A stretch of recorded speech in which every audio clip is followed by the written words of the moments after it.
Okay, तो अब हम थोड़ा डिस्कस कर लेते हैं। एक बेसिकली ओवरव्यू देख लेते हैं कि टी लैब क्या होता है। तो टी लैब बेसिकली स्टैंड करता है थ्रेड लोकल एलोकेशन बफर के लिए थ्रेड लोकल एलोकेशन बफर। तो नाम से ही पता चला है कि हर थ्रेड के पास एक लोकल बफर होगा जिसके अंदर हम कुछ ऑब्जेक्ट्स को एलोकेट वगैरह कर सकते हैं, ठीक। या फिर बोल सकते हैं हर थ्रेड के करस्पॉन्डिंग हमारे पास एक लोकल बफर एलोकेटेड होता है, ठीक। अब इस एलोकेटेड बफर के अंदर हम कुछ ऑब्जेक्ट्स को, जो भी ऑब्जेक्ट्स छोटे मोटे ऑब्जेक्ट्स हैं, हम उनको आराम से इसके अंदर से क्रिएट कर सकते हैं और गार्बेज कलेक्टर इनको तुरंत ही कलेक्ट कर लेता है, ठीक। तो बोला जा रहा है कि it is a performance optimisation technique use to speed up the object allocation in heap, ठीक।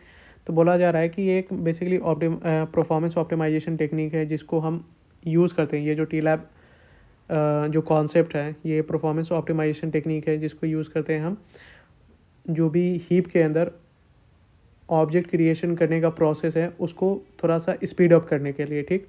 अब हीप के अंदर अगर हम डायरेक्टली ऑब्जेक्ट को क्रिएट करने का कोशिश करते हैं तो उस केस में हमें बहुत सारे मतलब लॉकिंग वगैरह का सीन रहता है।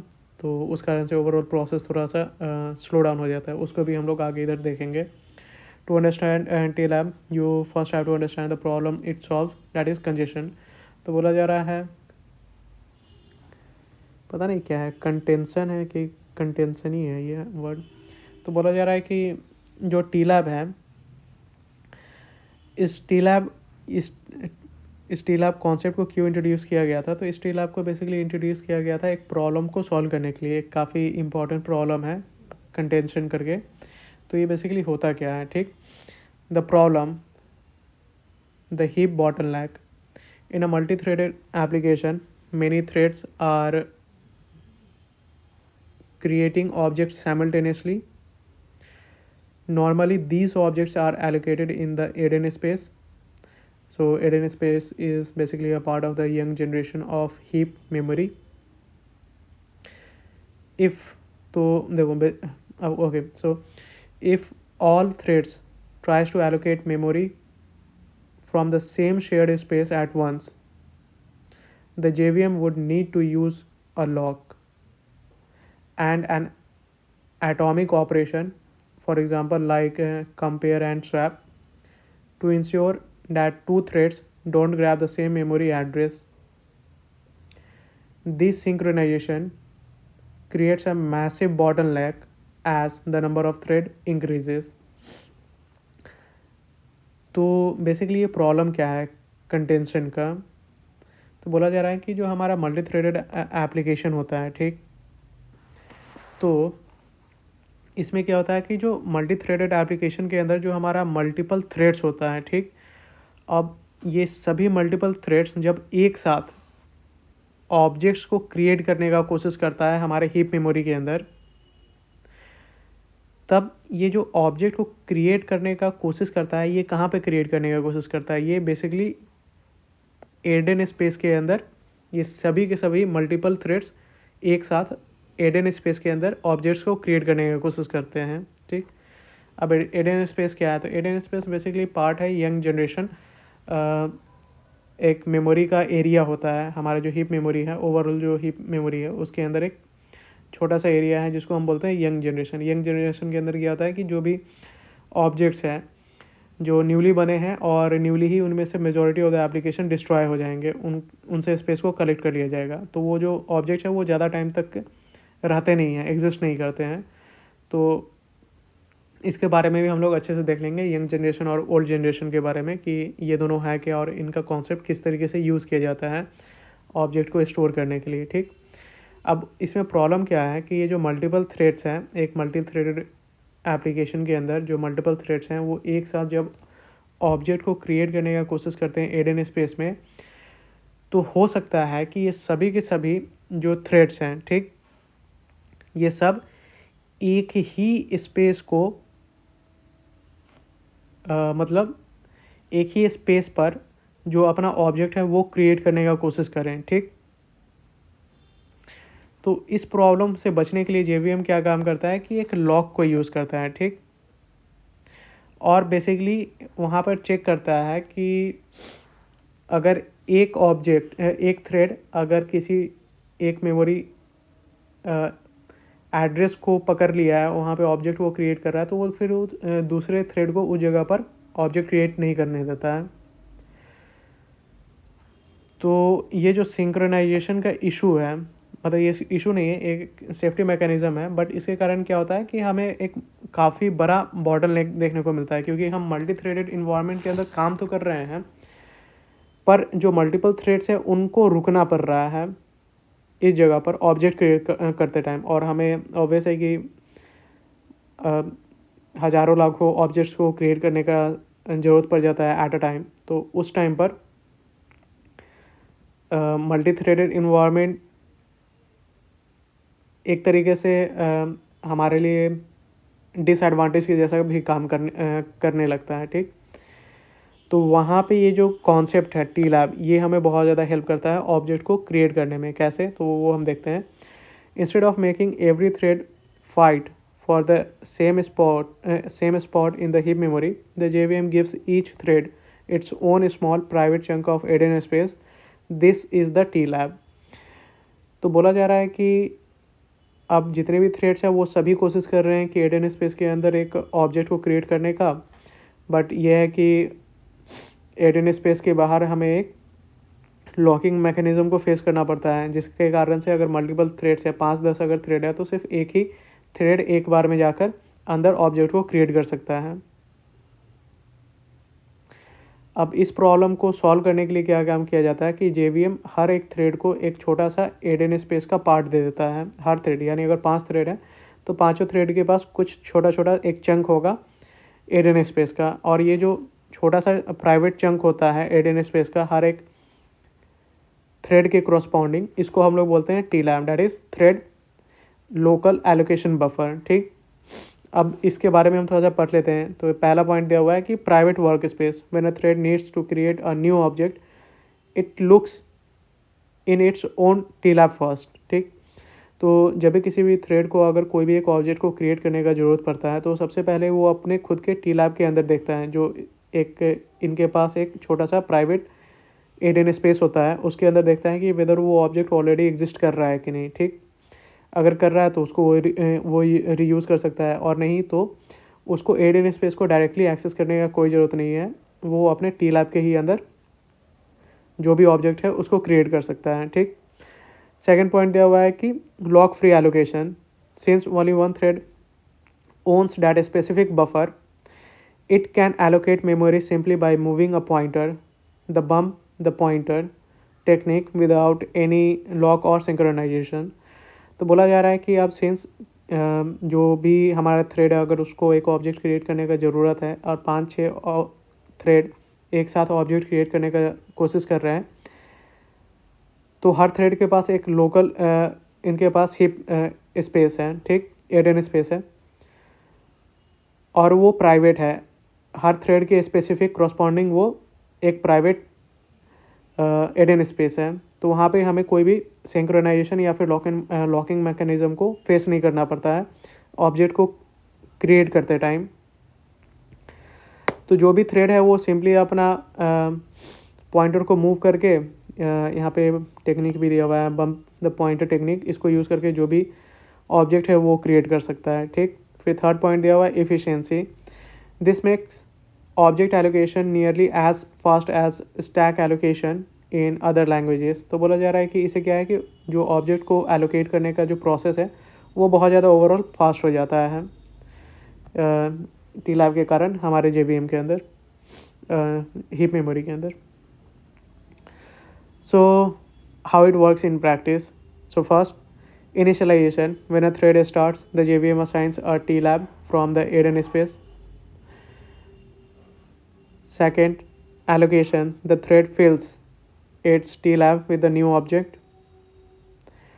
Third step, refilling, once the TLAB is full, the thread must request a new TLAB from the shared hidden space. This request does require synchronization, but since it happens much less frequently than individual object allocation, the overhead is minimal. And the fourth point is retirement. When a garbage collection occurs, the T-Lab are retired and only live objects within them are moved to the survivor spaces. तो बोला है कि ये जो T lab का पूरा process है ये कैसे काम में आता है और कैसे जो हमारा ओवरऑल ऑब्जेक्ट क्रिएशन का प्रोसेस है वो फास्ट होता है। तो कुछ स्टेप्स के बारे में बताया है कि सबसे पहले तो जब भी हम थ्रेड क्रिएट होता है तो जेवीएम बेसिकली हर थ्रेड के कोरस्पॉन्डिंग एक टी लैब को एलोकेट कर देता है, जो कि बेसिकली एक एडेन स्पेस होता है। ठीक। सेकंड, जो हमारा थ्रेड है अगर उसको कोई भी एक न्यू ऑब्जेक्ट को क्रिएट करना है तो वो इस टी लैब के अंदर उस ऑब्जेक्ट को क्रिएट करता है। थर्ड, इन केस जो भी थ्रेड है वो ऑब्जेक्ट बहुत सारे ऑब्जेक्ट को क्रिएट कर रहा है अपने टी लैब के अंदर और वो भर गया, तो उस केस में क्या होगा कि वो थ्रेड एडेन स्पेस से एक न्यू रिक्वेस्ट करेगा न्यू टी लैब के लिए कि थोड़ा और उसको स्पेस मिले। अब ये जो प्रोसेस है जहाँ पे ये जो एग्जिस्टिंग थ्रेड है इसको अगर न्यू स्पेस चाहिए तो वहाँ पे इसको सिंक्रोनाइजेशन को फेस करना पड़ता है, जो लॉकिंग मैकेनिज्म है वो फेस करना पड़ता है। पर ये जो स्पेस मांगने का प्रोसेस है ये काफ़ी कम बार होता है, तो इस कारण से जो ओवरहेड है, मतलब ये जो ओवरऑल लॉकिंग है, जो ओवरऑल फ्रीजिंग मोमेंट है एक थ्रेड के लिए, वो बहुत कम आता है। तो ओवरऑल कुछ खास परफॉर्मेंस के ऊपर हमें कोई सिग्निफिकेंट इफेक्ट नहीं देखने को मिलता है। फिर फोर्थ है रिटायरमेंट। जब एक गार्बेज कलेक्शन एक्टिव होता है तो सबसे पहले क्या काम करता है कि ये जो टी लैब है इनको चेक करता है। ठीक। और इनके अंदर जो भी ऑब्जेक्ट्स आप यूज़ में नहीं है उन सभी को वो रिटायर कर लेता है और उनसे स्पेस जो भी मेमोरी है वो कलेक्ट कर लेता है। और जो भी ऑब्जेक्ट अभी लाइव फॉर्म में है तो इनको भी अगर ये मल्टीपल राउंड्स तक अगर ये लाइव रहते हैं तो फिर इनको सर्वाइवर स्पेस में डाल दिया जाता है। और मतलब लाइव है तो सर्वाइवर स्पेस में डाल दिया जाता है, और मल्टीपल टाइम्स अगर सर्वाइवर स्पेसेस के अंदर ये ऑब्जेक्ट अगर स्टिल अगर लाइव है तो उस केस में फिर उसको ओल्ड जनरेशन वाले हीप मेमोरी में डाल दिया जाता है। तो वो क्या है तो उसको भी हम लोग देख लेंगे जब हम डिस्कस करेंगे यंग वर्सेस ओल्ड स्पेस के बारे में, हीप स्पेस के बारे में। अब नेक्स्ट पॉइंट की तरफ देखते हैं। What if an object is too big?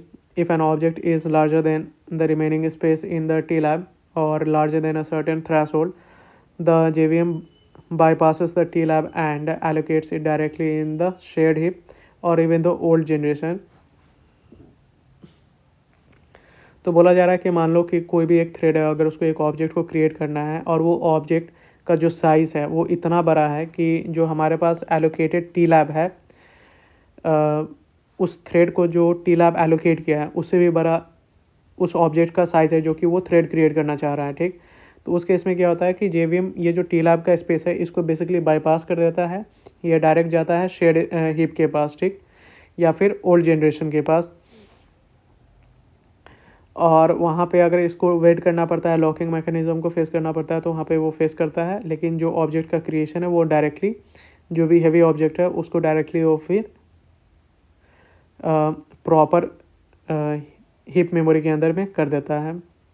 Old generation जहाँ पे जो भी ऑब्जेक्ट क्रिएट होता है तो वो काफ़ी लंबे टाइम तक वहीं पर रहता है। कुछ इंपॉर्टेंट की स्टेट्स एंड फ्लैग्स के बारे में दिया हुआ है कि TLAB is enabled by default in most of the JVMs, you can tune it using this flags. तो बोला जा रहा है कि जो टी लैब का कॉन्सेप्ट है, जो थ्रेड लोकल एलोकेशन बफर, ये बाय डिफ़ॉल्ट हर जेवीएम के, हर मॉडर्न जेवीएम के अंदर जो भी ओपन जेडीकेस वगैरह हैं उनके अंदर हमें बाय डिफ़ॉल्ट ऑन ही मिलता है।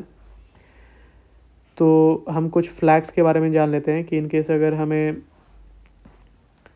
जो टी लैब का अगर साइज़ वगैरह को थोड़ा एडजस्ट वगैरह करना है तो कैसे करेंगे। तो ये जो यहाँ पे ये जो साइन है प्लस यूज़ टी लैब के बारे में, तो इससे क्या होता है कि हम अपने टी लैब स्पेस को अनेबल कर सकते हैं। दूसरा है टी लैब साइज़, तो इससे बेसिकली हम लोग इनिशियल साइज़ डिटरमाइन कर सकते हैं अपने टी लैब के लिए। फिर नेक्स्ट पॉइंट है कि प्रिंट टी लैब, तो इससे बेसिकली जो भी टी लैब के कोरस्पॉन्डिंग डिटेल्स है उसको हम रन टाइम पे प्रिंट करवा सकते हैं। और फोर्थ पॉइंट है हमारे पास रीसाइज टी लैब। तो इससे क्या होता है कि जो JVM है वो डायनेमिकली टी लैब के स्पेस को, साइज़ को एडजस्ट करते रहता है अपने नीड के अकॉर्डिंग।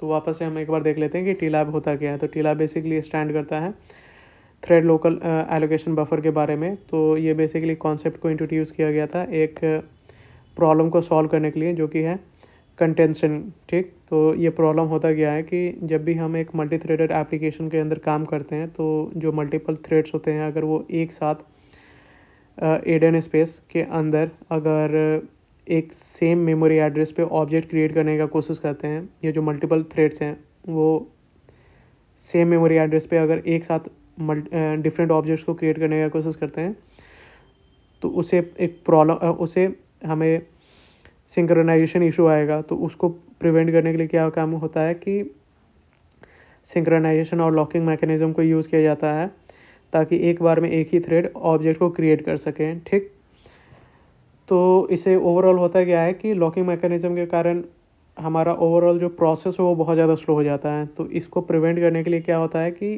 जो JVM है हर थ्रेड के करस्पॉन्डिंग एक टी लैब को एलोकेट कर देता है। तो टी लैब बेसिकली एक छोटा सा एडन स्पेस का स्पेस होता है, छोटा सा मेमोरी होता है। तो आप जब भी थ्रेड को अगर न्यू ऑब्जेक्ट को क्रिएट करना है तो वो डायरेक्टली अपने टी लैब में ही क्रिएट कर लेता है।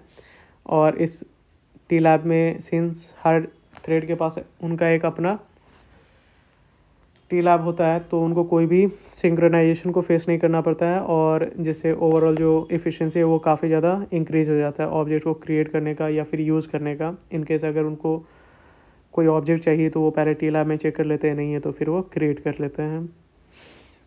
फिर ये जो टी लैब है ओवरऑल काम कैसे करता है, तो सबसे पहले जब भी थ्रेड क्रिएट होता है तो टी लैब उसको एलोकेट होता है। फिर जो थ्रेड है जब भी ऑब्जेक्ट क्रिएट करना होता है तो वो या तो चेक कर लेता है या फिर जो भी ऑब्जेक्ट है उसको क्रिएट करके टी लैब के अंदर में डालता है।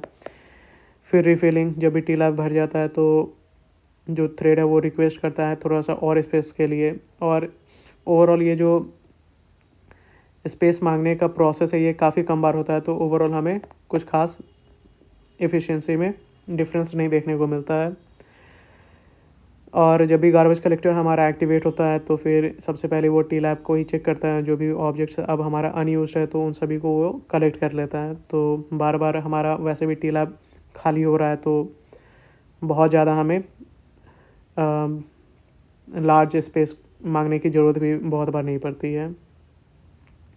इन केस अगर हमें कोई भी ऑब्जेक्ट को कोई ऐसे ऑब्जेक्ट को क्रिएट करना है, अगर कोई भी थ्रेड एक ऐसे ऑब्जेक्ट को क्रिएट कर रहा है जिसका साइज़ टी लैब से भी ज़्यादा है, तो उस केस में क्या काम करता है JVM कि टी लैब को छोड़ के वो डायरेक्टली शेयर्ड हीप मेमोरी के ही अंदर उस ऑब्जेक्ट को क्रिएट कर लेता है। या फिर जो हमारा बहुत बड़ा ही अगर हमारा ऑब्जेक्ट है तो उस केस में वो डायरेक्टली ओल्ड जनरेशन मेमोरी को एक्सेस करके वहीं पे उस ऑब्जेक्ट को क्रिएट कर लेता है।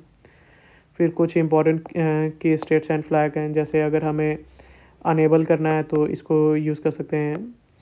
इस टैग को अगर साइज़ एलोकेट करना है तो टी लैब साइज़ को यूज़ कर सकते हैं। अगर हमें कुछ डिटेल्स प्रिंट करवाना है टी लैब के करस्पॉन्डिंग उसके स्टैटिस्टिक्स को, तो प्रिंट टी लैब को यूज़ कर सकते हैं। अगर हमें डायनेमिकली एडजस्ट करना है साइज़ को टी लैब के, तो फिर हम रिसाइज टी लैब को यूज़ कर सकते हैं।